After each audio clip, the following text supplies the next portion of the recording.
Okay, here we go. Quick tour of the garden. Strawberries. Um, Remind me sometime, I'll tell you the sorry tale of us and strawberries and our failure to ever get a decent crop of strawberries. There's a pot of strawberries there with a grafted chili plant next to it, which was a gift from my darling wife on my wedding anniversary. There it is. It's a grafted Sutton's chili plant. There's some flowers. I don't do flowers, not very keen on flowers. Every year my sister comes down and does all of these pots and things to keep mother happy. She likes looking at them, even though she doesn't even water them. And up above them I have got my famous hanging basket tomatoes, which aren't doing very well this year. There's the well in the Japanese knot garden. The well, which is my auxiliary water supply. Not fit for human consumption, but you know, it helps.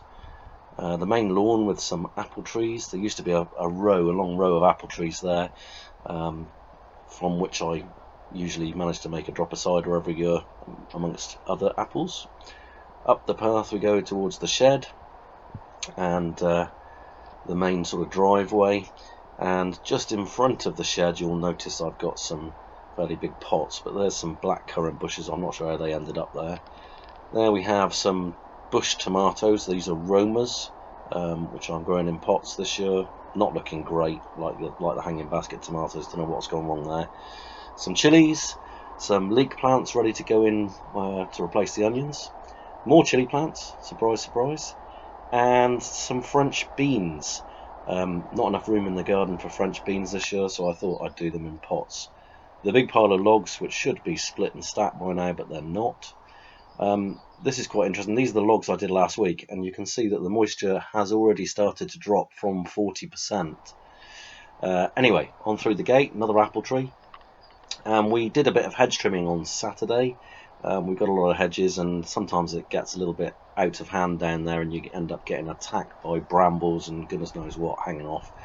And the hedge clippings we pick up using an older lawnmower, which chops them and collects them.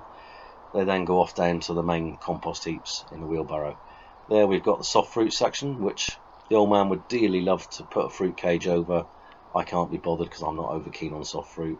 Raspberries doing very well, and in a second you're going to see inside the rabbit fences what I call the feral raspberries. Right, allium bed. We've got shallots there, which are doing okay. They've gone to seed, but they're okay. Onions aren't bad this year. I'll give you a shot a minute of some onion with a cigarette lighter next to it. There you go. Just to give you an idea of size. Somebody was asking on Twitter the other day about those.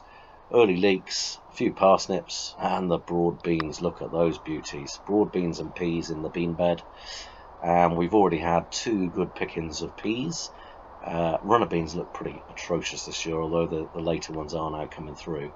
Cabbages, brassica bed, decimated by rabbits this year, and the asparagus, which has all gone to fern. Some of you would have seen on Twitter that I posted a little bit about something we found when we were hedge trimming, and there it is. It's a partridge nest, little red-legged partridge, and I'll just cut to a photo of it. I don't know if you can see her there. She's well camouflaged, but she did get back on the nest and stay with her eggs, which I'm very pleased about.